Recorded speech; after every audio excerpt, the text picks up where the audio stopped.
All right, so today we're diving into something pretty intense. Yeah. Psychedelics as modern rites of passage, specifically for men. Interesting. You know, we've lost a lot of those traditional rituals that used to mark the transition from boyhood to manhood. Right. And a lot of guys are feeling kind of lost because of it. Yeah. So we're going to explore this idea of psychedelics like ayahuasca and psilocybin maybe filling that void. Well, and what's fascinating is that this idea isn't entirely new. Okay. It actually has deep roots in ancient traditions. Right. For centuries, cultures all around the world have used rituals to mark the transition from boyhood to manhood. Mm-hmm. These rites of passage often involved challenging trials, requiring young men to confront their fears and prove their strength, Right. both physically and mentally. Yeah. But they also provided a sense of belonging, Okay. of being initiated into the tribe, and a clear understanding of their role in the community. I see where you're going with this. Yeah. It's like those ancient rituals provided a framework for becoming a man, something we seem to be missing in modern society. Exactly. And without that framework, Yeah. a lot of men are left feeling directionless. They don't have that clear sense of purpose, that understanding of what it means to be a man in the world. So how do psychedelics fit into all of this? Well, Are we talking about replacing those physical trials with, well, psychedelic trips? it's not about a direct replacement, Okay. but rather tapping into the same core psychological needs those rituals addressed. Okay. Think about it. Substances like ayahuasca and psilocybin can induce profound introspective experiences, forcing you to confront your deepest fears Right. and those parts of yourself you might normally avoid. So instead of facing a lion in the wilderness, Right. you're facing your inner demons, so to speak. Precisely. And just like those ancient rituals, it's about using that challenge to emerge stronger and more mature. It's like a symbolic death and rebirth, shedding the old self and stepping into a new, more integrated identity. Okay. We've got some research here from the MAPS bulletin Okay. that talks about how these substances can be used to help people confront their shadow selves. Okay, but hold on. Yeah. Shadow cells, that sounds a bit Jungian Right. for our listeners who might not be psychology buffs. Yeah. Could you unpack that a bit? Sure. What does that mean? Shadow self is a term coined by Carl Jung. Right. To describe the parts of ourselves that we repress or deny, often because they're seen as negative or unacceptable. Okay. Think about it like this. Yeah. Everyone has a king archetype inside of them, Okay. a desire for leadership, control, order, Right. but the shadow of the king might be tyranny, Oh, the need to dominate, the inability to relinquish control. interesting. So it's not just about facing your fears. It's about integrating those hidden aspects of yourself, accepting to the good with the bad. Exactly, and that's where the potential of psychedelics gets really interesting. Okay. They can help bring those shadow aspects to the surface, forcing us to confront them, Right. and ultimately integrate them into a more whole and balanced personality. This integration is essential for developing a healthy, mature masculinity that embraces both strength and vulnerability. It sounds like we're talking about more than just a drug experience here. We're talking about a profound psychological transformation, almost like a spiritual awakening. That's a great way to put it. Yeah. It's about going beyond the superficial and confronting the deeper aspects of who we are, Right. which is what those ancient rites of passage were designed to do. Now, I know some of our listeners might be thinking, hold on, isn't giving powerful substances like this to young people dangerous? That's a valid concern. Yeah. And it's why responsible use is paramount. Right. It's not about handing someone a psychedelic and saying, go figure yourself out. It's about creating a safe and structured container for those experiences.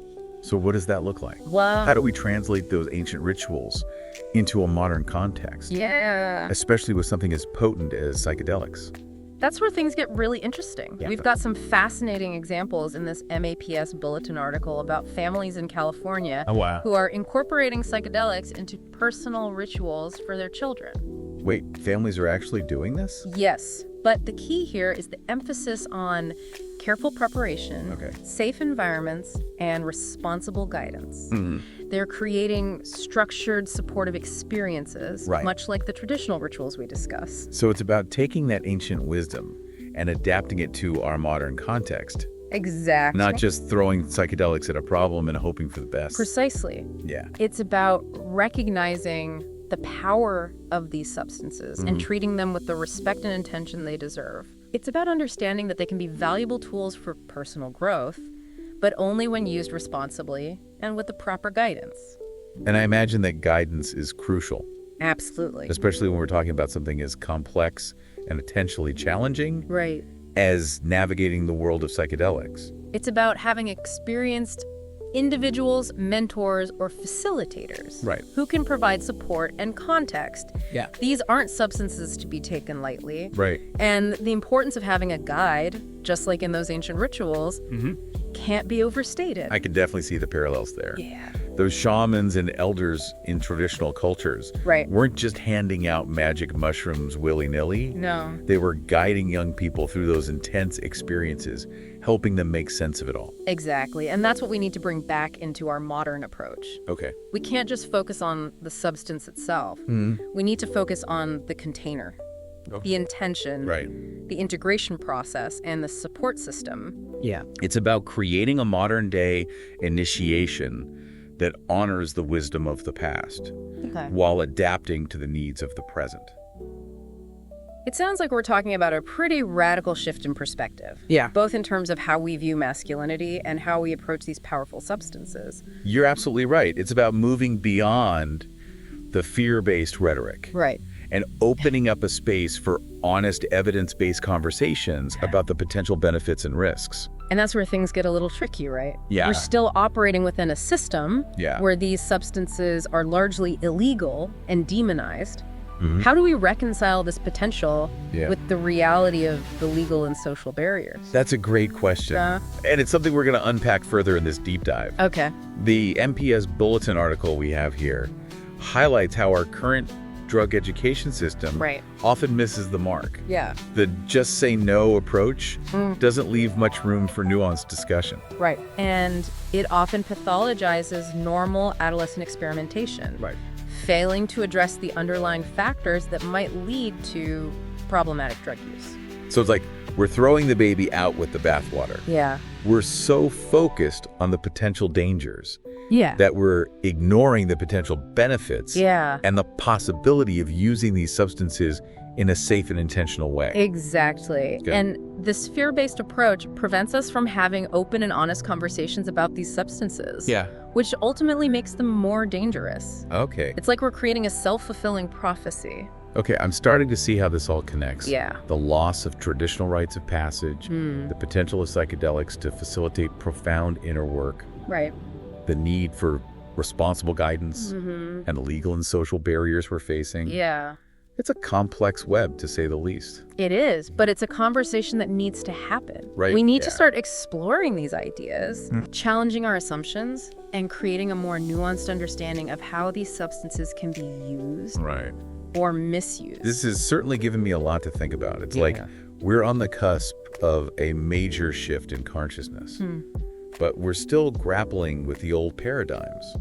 And that's the exciting part. Right. We're at a crossroads. Right. And the choices we make now will shape the future of masculinity and how we approach these powerful tools for personal growth and transformation. Well, on that note, I think we need to give our listeners some time to digest all of this. Okay. We've covered a lot of ground in this first part of our deep dive. Right. But don't worry, we'll be back soon to explore these ideas further. Looking forward to it. Stay Yeah. tuned.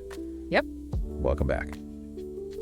Okay, so we've established that these substances have the potential to be powerful tools for growth. Right. But we've also touched on the need for caution and responsibility. Yeah. How do we actually create those safe and supportive environments for these kinds of experiences? Oh. You mentioned those families in California using psychedelics in rituals with their kids. Right. What can we learn from them? Well, those examples highlight the importance of intentionality. Okay. It's not about casual drug use. It's about approaching these experiences as a kind of modern-day rite of passage. And just like those ancient rituals, setting, preparation, and guidance are essential. So it's not like you just pop a psilocybin pill and have an epiphany about what it means to be a man. Not quite. It's a much deeper process. Okay. First, you need to ask yourself why you're doing this. Right. What do you hope to gain? Okay. What are your fears?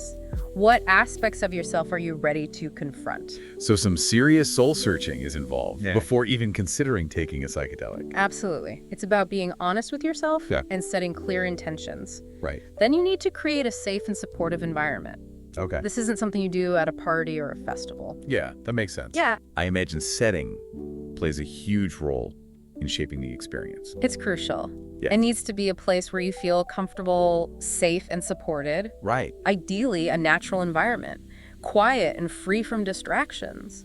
So creating a kind of sacred space, Exactly. a bit like those ancient rituals that often took place in nature, Yeah. surrounded by elders and mentors. Exactly. And speaking of mentors, Yeah. having the right people around you is essential. It can't just be your buddy who says, hey, let's trip out in the woods. Definitely not. The people you choose to share this experience with can make all the difference. Yeah. Surround yourself with individuals you trust who understand your intentions and can provide emotional support before, during, and after the experience. So people who can act as guides, helping you navigate the terrain. You know, I'm struck by how much this all echoes those traditional rites of passage. Right. There was always a guide, a shaman or an elder, someone who'd walked the path before Yeah. and could offer wisdom and support. You're absolutely right. Yeah. And that's a vital element that we need to reclaim in our modern approach to psychedelics. Okay. Especially when using them for personal growth or as a kind of initiation. I'm starting to get a clearer picture of how all these elements fit together Yeah. to create a meaningful experience. Right. But we haven't talked much about what happens after the psychedelic experience. How do you actually integrate those insights and make them stick? Yeah. It's not like you automatically become a mature man just because you had a profound experience. You're hitting on a really important point. Yeah. Integration is where the real magic happens. Okay. It's about taking those insights and experiences you gained and weaving them into your everyday life. So it's not just about having a cool trip and then going back to your old ways. Right. It's about actually applying those lessons to become a better person. Exactly. Almost like, coming back from a vision quest or a walkabout Right. and using what you learn to contribute to the tribe. Precisely. Integration is about asking yourself, how has this experience changed me? What did I learn about myself? How can I use this wisdom to make better choices? It sounds like integration is an ongoing process, not a one-time thing. Absolutely. Okay. It requires reflection, making adjustments to your behavior, and deepening your understanding of yourself. It's not always easy, Right. but that's where the real growth happens. That makes sense. Yeah. We keep circling back to this idea of mature masculinity. Yeah. I'm curious, how does this whole process of confronting fears, Right. integrating shadows, Yeah. and stepping into a new way of being actually help men become better men? Right. I mean, what does mature masculinity even look like in the modern world? That's a great question, and honestly, there's no single definition. Okay. But if we look back at those archetypes we discussed, Okay. the king, the warrior, the magician, and the lover, we can start to see how psychedelics can help integrate these different aspects of the masculine psyche. Okay. I like where this is going. Yeah. Let's unpack that a bit. Take ayahuasca, for example. It's often associated with facing your shadow self, Right. confronting your fears and deepest anxieties. Okay. That aligns with the warrior archetype, the need to conquer inner demons and develop courage and resilience. So instead of slaying a dragon, Right. you're slaying your fear of failure or your need to control everything. Exactly. And psilocybin, with its potential to induce feelings of interconnectedness and transcendence, can help tap into the wisdom and compassion of the magician archetype. Okay. It's about seeing the bigger picture, understanding your place in the universe, Right. and using that knowledge to make positive changes. So it's not just about personal growth. Right. It's about becoming a wiser and more responsible member of the community. It's Exactly. like a true leader. Precisely. And the lover archetype, with its focus on passion, creativity, and connection, Yeah. can also be explored through those heightened senses and emotional openness Right. that psychedelics can facilitate. So it's about tapping into those softer aspects of masculinity. The parts that are often suppressed or denied in our culture. Yeah, The ability to connect with your emotions, be vulnerable, express yourselves creatively. you got it. Okay. It's about embracing the full spectrum of what it means to be a man, not just the narrow, limited version that society often dictates. This is pretty mind-blowing stuff. Yeah. It's like we've been sold this limited, two-dimensional version of what it means to be a man. Right. And psychedelics, when used intentionally, can help us break out of that box. It's about rewriting the script on masculinity. Right. Reclaiming those lost aspects and creating a more authentic and fulfilling way of being in the world. Okay, I'm totally on board with this vision. Yeah.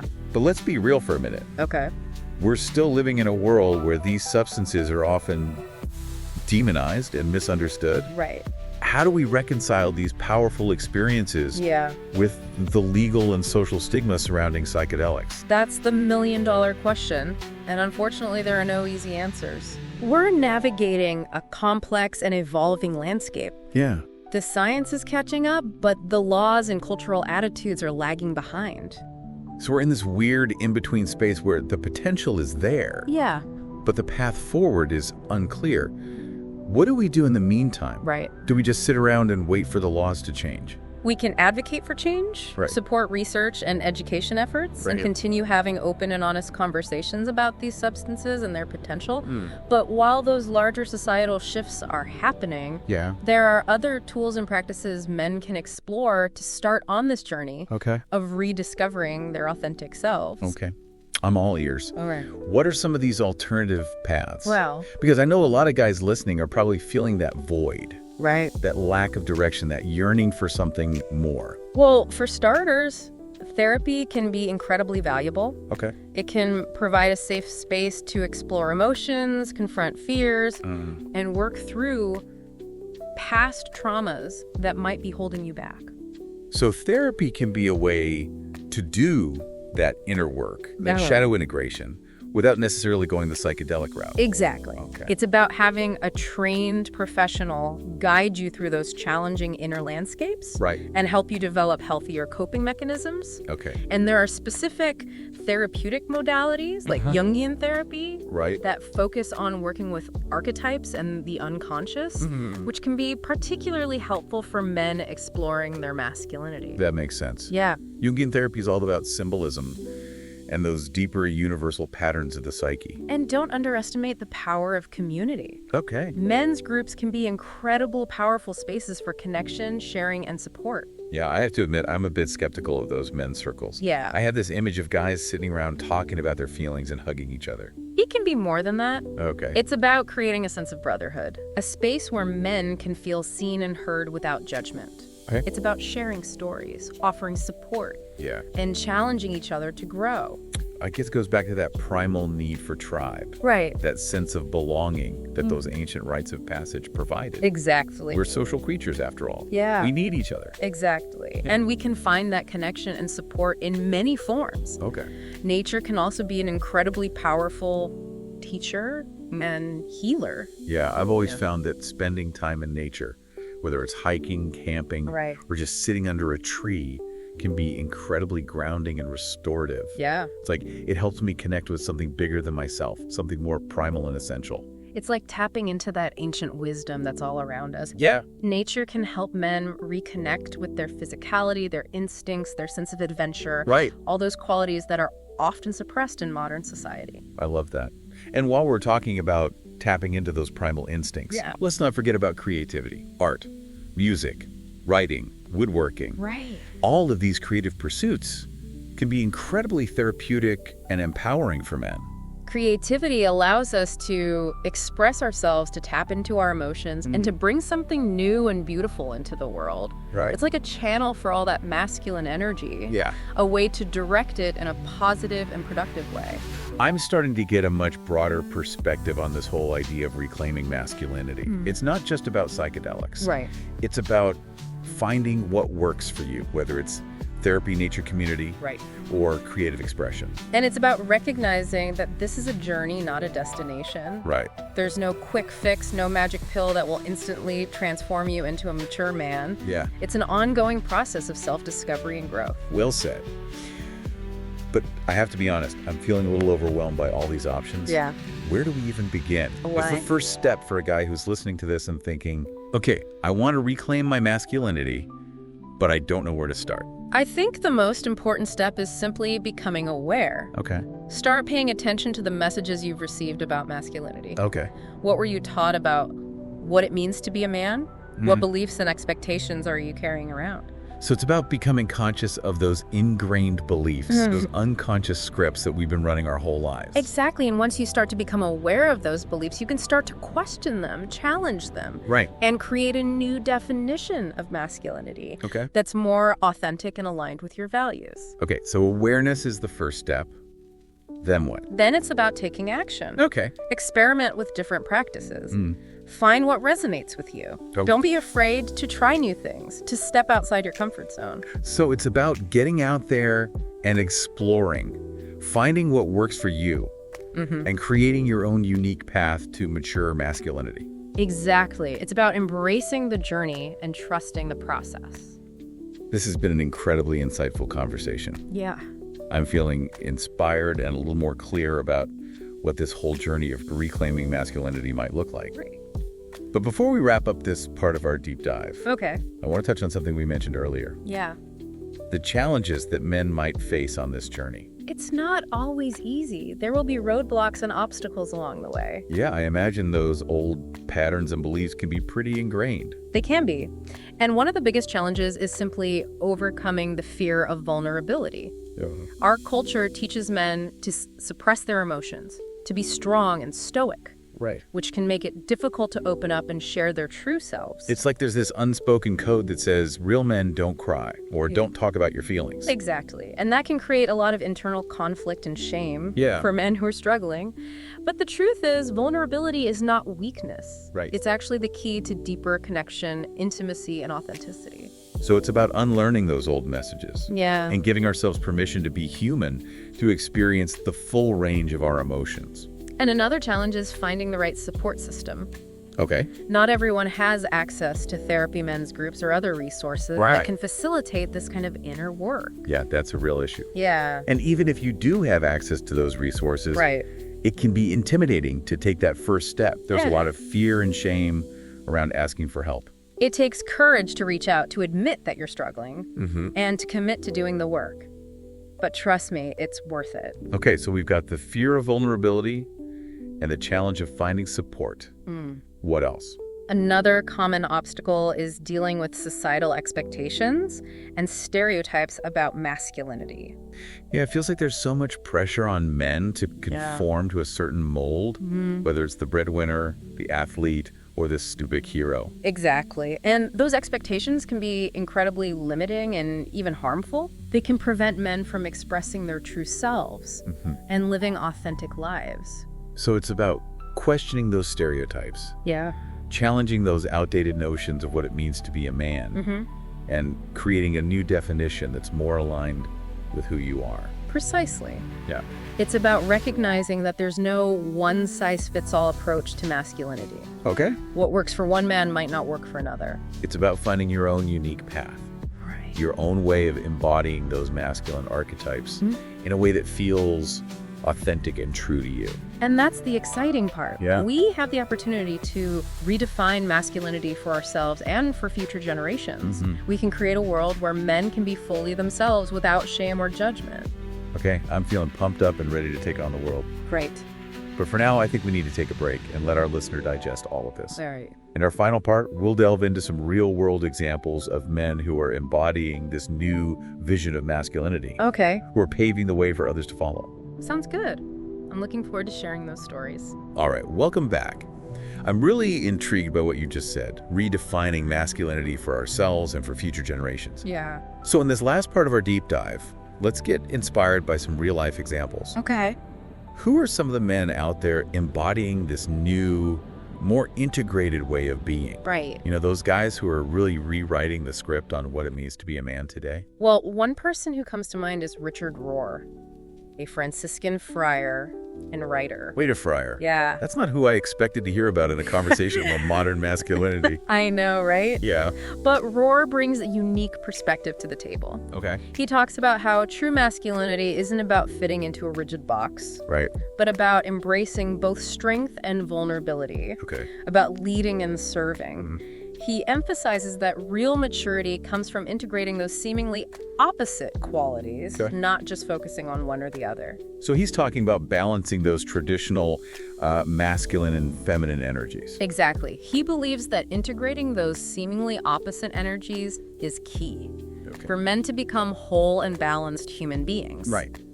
It's not about rejecting traditional masculinity, but about expanding it to include a wider range of qualities and experiences. I'm starting to see how this aligns with what we've been discussing. Yeah. This isn't about throwing out the old, but about building upon it, evolving it. Right. So besides a Franciscan friar, Yeah. who else exemplifies this new vision of masculinity? It's interesting that you bring up that idea of evolving, because another figure who embodies this shift is Brené Brown, a researcher who focuses on vulnerability, courage, and shame. Wait a second, isn't Brené Brown a woman? She is, but her work is incredibly relevant to this conversation about masculinity. Okay. She's found that true strength comes from embracing vulnerability, not from avoiding it. Right. In fact, she argues that vulnerability is the wellspring of courage, creativity, and connection. And that's something I think a lot of men struggle with, allowing themselves to be vulnerable, Right. to show up authentically, even when it feels risky. That makes a lot of sense. Yeah. We're often taught as men to hide our vulnerabilities, to put on a brave face. Right. But what Brown's research suggests is that embracing vulnerability actually makes us more resilient and authentic, not less. Yeah. It allows us to connect with others on a deeper level, to build stronger relationships, and to live more fulfilling lives. You're getting it. And it's not just Rohr and Brown. Yeah. We see this shift happening in many different areas. Okay. Look at athletes like LeBron James who speak openly about mental health, or actors like Dwayne The Rock Johnson, embracing fatherhood in such a present and involved way. We also see musicians like Kendrick Lamar exploring complex themes of personal growth and social justice in their music. It feels like there's a cultural wave building. A movement of men saying, we're not going to play by the old rules anymore. Right. We're going to create a new definition of masculinity that's more honest, more inclusive, and more in line with who we truly are. And that's the beauty of this shift. Yeah. It's not about tearing down the old, but about building something new and better. Right. A world where men feel empowered to express themselves fully, embrace vulnerability, and connect with each other authentically. I love that vision. Yeah. It's inspiring. But what about our listener Yeah. who's hearing all of this and thinking, Right. okay, this sounds great, but how do I actually start living this way? Yeah. What are some concrete steps I can take to embrace this new vision of masculinity in my own life? Well, the first step is awareness, like we talked about before. Right. Take some time to reflect on the messages you've received about masculinity throughout your life. Okay. What did your father, your coaches, your friends teach you about being a man? What were the unspoken rules, the expectations you felt pressured to live up to? So it's about becoming conscious of those deeply ingrained beliefs and patterns that might be holding us back. Exactly. Once you start to see those patterns, Yeah. you can begin to question them, challenge them, Right. and make conscious choices about what you want to keep and what you want to let go of. It sounds like a process of shedding those old skins, those outgrown beliefs that no longer serve us. And once you start shedding those old layers, Yeah. you can start experimenting with new ways of being. Okay. Practice vulnerability with safe people in your life. Right. Share your feelings, ask for help, admit when you're wrong. These might seem like small steps, but they can have a huge impact over time. It's about building new muscles, Yeah. emotional muscles, Right. that we might not have had the chance to develop before. And don't be afraid to seek out support. Right. Find a therapist, join a men's group, connect with other men who are on a similar journey. Having a supportive community can make all the difference. That sense of brotherhood, that shared journey, can be so powerful. It's about recognizing that we're not alone in this. And remember, this is a lifelong process. Right. There's no finish line, no point at which you suddenly arrive at mature masculinity. Yeah. It's about ongoing growth, exploration, and evolution. It sounds like it's about embracing the journey, not just focusing on the destination. Exactly. And along the way, don't forget to celebrate your wins, acknowledge your struggles, and be kind to yourself. You're right. This work is challenging, but also incredibly rewarding. Well, on that note of encouragement and self-compassion, I think it's time to wrap up this deep dive. Okay. We've covered a lot of ground, from the history of rites of passage to the potential of psychedelics to the evolving landscape of masculinity in the modern world. We've explored some complex ideas, challenged some assumptions, and hopefully provided our listener with some new perspectives and tools for their own journey. And if If you're feeling inspired to explore any of these topics further, Yeah. we encourage you to do your own research, reach out for support, and most importantly, trust your own inner compass. Remember, the path to mature masculinity isn't about fitting into a mold. Yeah. It's about becoming the most authentic and wholehearted version of yourself. Thanks for joining us on the Deep Dive. Of course. We'll catch you next time.